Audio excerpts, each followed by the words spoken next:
Welcome to Practical Access. I'm Lisa Dieker. And I'm Rebecca Hines. And in this episode, Lisa, I know we're going to kind of flip this a little bit and ask one another challenging questions. So I'm going to let you go first, and I'm going to give you my best off the cuff response. And I know you'll do the same next. Yeah, so you'll be surprised, but my question for you is about behavior. And I think I want to ask you a good problem of practice I often see for both parents and teachers. So I'm an administrator and I walk down the hall and a kid is laying on the floor and someone else is drawing and my phone is ringing. I want to ask you how to help instead of judge teachers.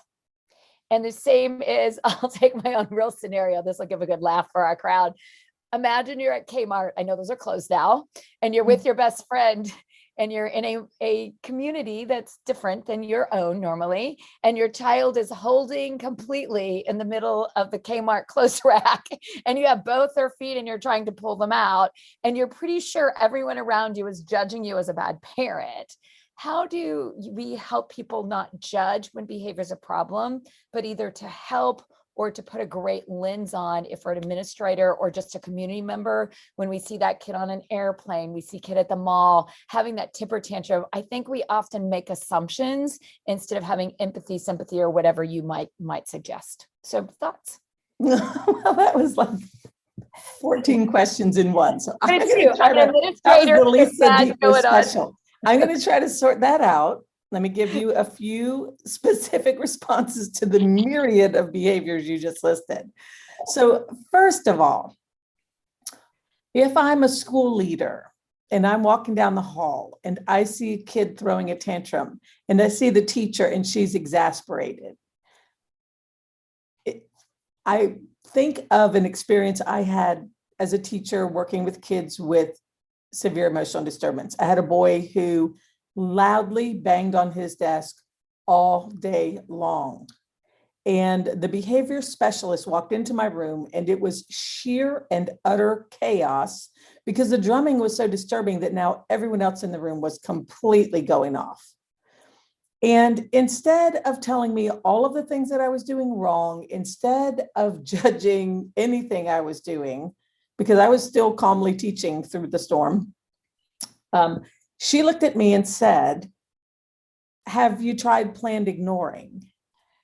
I mean, she didn't say anything else. She was very clear, specific with a solution. She didn't ask me why anything was happening, what was going on, what was causing him to do this. She just specifically asked me if I had tried a specific strategy. And I, over the noise, said, "What's planned ignoring?" And she said, "Well, right now you're just ignoring, and that's okay. But planned ignoring is acknowledging what's happening and verbally saying that you're choosing something different." She said, "So right now you would walk over and say to Dino, 'I see that you're trying to get my attention, but I am teaching now.' And then you would turn around and say to the rest of the class, 'I know this noise is distracting, but look at me and listen. Thank you, Mark, for listening. Thank you, Donnie, for listening.' And go on with my teaching." So it's a fine line between ignoring and planned ignoring. And I didn't know what it was until someone told me, and they told me on the spot, and they didn't judge. And the next time they came back, I wasn't having the same problem. So that is one question that you asked. The other question about being out in public and a child is doing something that is visibly different than expected behavior. I will reference that same group of kids because I was doing a project and I had one of the kids with me buying supplies from Home Depot. And he was, in fact, it was the same kid who was drumming, but he was causing a scene in Home Depot. And everybody could see it. And I walked over to him and I stood very close and I said, "What are you doing? These people think you are my son So if you are trying to embarrass me, it's working. And he stopped immediately and looked at me with this look and said, do you really think they think I'm your son? Like that's all he heard. And he was so happy to think that anyone would think that. And he literally immediately stopped. And I'm not saying that that is going to work with your own children or anyone else at a store. But it starts again, with a question, what are you doing? It looks like you need my attention. Let's find a better way. And when we in public can model the appropriate way to handle a behavior, and we are calm and we address it with the best language that we can until the child de-escalates it, at the very least, we're modeling for other people how they can manage stressful situations with kids.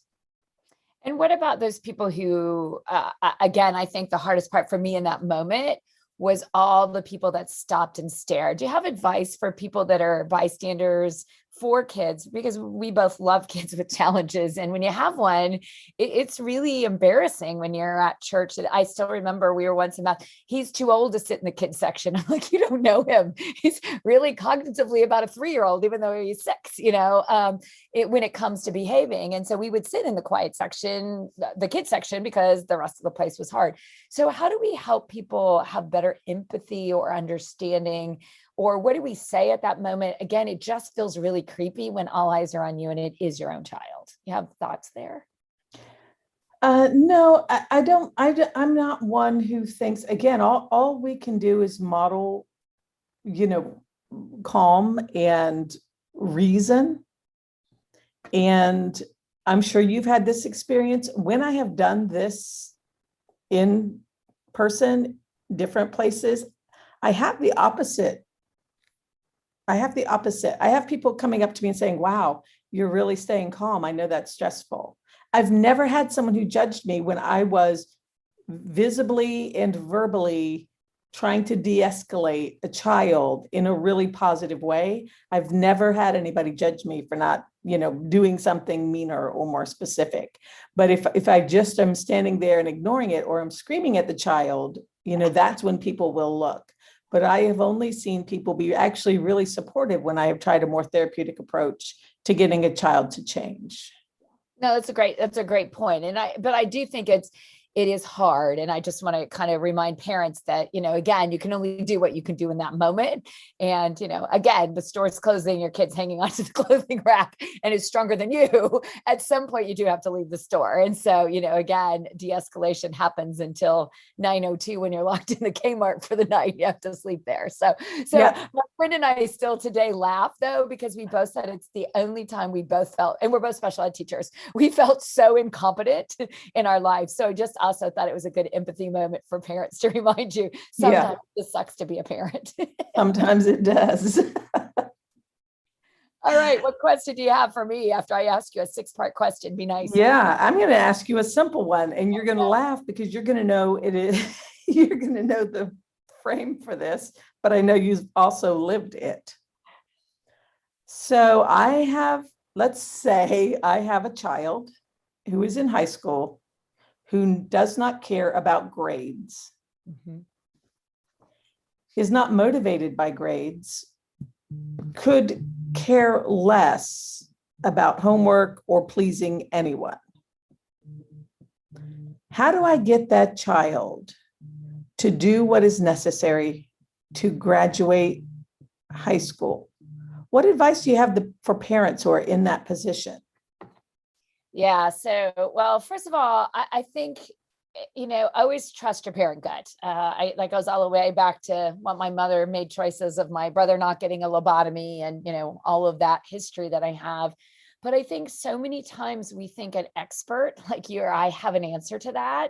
Usually your mother, father gut has an answer to that. Like, maybe I pull them out of AP classes, or maybe I have them do some online virtual school. Maybe I need to go to a private charter if I can afford that. I mean, I think sometimes we always think it's about motivating them, but I think it goes back to this mantra you and I have, which is maybe we have to change our behavior to help them change their behavior. So I think I would start by what is their strength and how do you not punish them, but use their strength to, again, I'll go back to my own son, gymnastics, can you do a little physics through gymnastics and get that homework at least palatable? And then I think the other thing is think about what's really powerful in their life that they value, and not to be mean and punitive, but my son had a great life coach. So that would be my second advice, is if you can get a free, pastor in your church, or Boys and Girls Club in the YMCA, or if you have the means to pay for a life coach, it's quite a privilege. But I know that one of the things he said to me that I would never thought of was, let your son get his driver's license. Like, are you kidding me? This kid can't even brush his teeth and pick up his laundry. So putting behind a vehicle at 60 miles an hour doesn't seem like a really smart thing to do. And he said, but that's the most powerful incentive you have to get him to finish his schoolwork, because he can't go to the store and he can't drive. And he said, so don't make it that you're going to take it away. It's just, if you want to drive, your grades have to be C or better. You have to have, and we did the same even in college. Our son got a scholarship, but our scholarship was grade driven. And I was like, oh my goodness, well, we'll be kissing that scholarship away after his freshman year. And we loved him, but we knew he wasn't a stellar student. And so we said, look, that money that we don't have to pay, we'll give to you when you graduate. Now, again, I get that I'm a person that has the privilege of that means, but again, whatever that is, that's exciting to, is it finances? Is it driving? Is it friends? Is it sports? Not saying you can't do that, but saying that there is a threshold to do that you have to produce in other places of life. No different than, we can't have our jobs if we don't, renew our teaching license or what have you. Everybody has something in life they have to do. And I think teaching kids that as young as possible is the best thing that you can do. So in middle school, I'm sorry, you can't go to that after school party because you didn't do your homework. But if you want, I'll take you late. If you'd like, I think it's 10 minutes worth. And I think contextualizing how long they have to do, because sometimes homework seems like it's 5 hours. I always found if we did 10 minutes, then you can go. And then you'll come back and do 15 minutes. If you don't, tomorrow we won't. So again, sometimes we make it such a big deal instead of putting it in a really small box. What is it you have to do? But I can tell you, I locked my son on his back porch with his boxer shorts one day and told him to go find a new family. So I'm not telling you I was perfect at it. Let's dial that one back just a shade. No, my son still says it's one of his favorite memories. let me ask you this. So kind of to wrap it up. Yeah. Now, take the same question and apply it to teachers. What would be one specific thing? I'm a teacher. Kids won't come to school. They are juniors in high school and they can drive, and so they won't come and they don't care. And maybe it's a child with an IEP and he or she doesn't feel like they have something to look forward to after school anyway in terms of graduation. I'm just saying there are kids who feel that way. How do you get those kids to come to school and to do the work? So it goes back to the golden rule. You and I both have always said relationships. Get to know anything you can about that kid, their cat's name, their dog's name, their, favorite shoes, their favorite food that they eat. And not just you, but usually when you've really got that kid, what I found in schools that do this well is I call it like your crisis team of 5. 5 different people every day, the lunch lady, this is the kid when he walks through the line, say, hey, would you like a little extra scoop? Oh, I saw you picked vegetables today, like whatever it is. But I think sometimes we expect, especially at high school, that they'll be the homeroom teacher. Well, they hate their homeroom teacher and they don't see them, or they love them and they see them for 10 minutes. So try to think about how throughout the day you can sprinkle something in that makes that kid feel good. And then I think the second thing is ask yourself, is my homework why they're failing? If so, maybe I'm the problem. And I don't mean that to judge you as a teacher, but I always say, look for the fault in the teaching of the child, not in the child. And so if a kid aces all my tests and I have a friend whose child passed every test, but never turned any homework in and he failed. he failed, and now he's getting a PhD in physics. So I'm not quite sure why high school was so hard and getting a PhD in physics was easy, because it was homework. So again, I would say, can I dial back the homework? Can I change the homework? Can I make the homework something that interests you more? And the only way you're going to know that is talk to the kid. It goes back to asking that kid, where are you at? What do you want?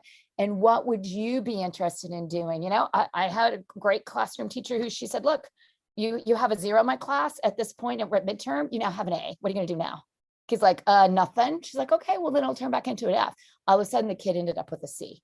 But again, if I'm already so deep in the hole that I can't come out, again, why would I show up? So again, give me some incentive, make relationships, and find a way to make homework not the reason kids are failing. I like it. Thank you. Vice versa. I liked your answer too. All right. So we'll wrap it up here today. That was kind of fun. And again, if you have any problems of practice, you can call us at 407-900-9305, or you can send us a message on Facebook or on our Twitter at Access Practical.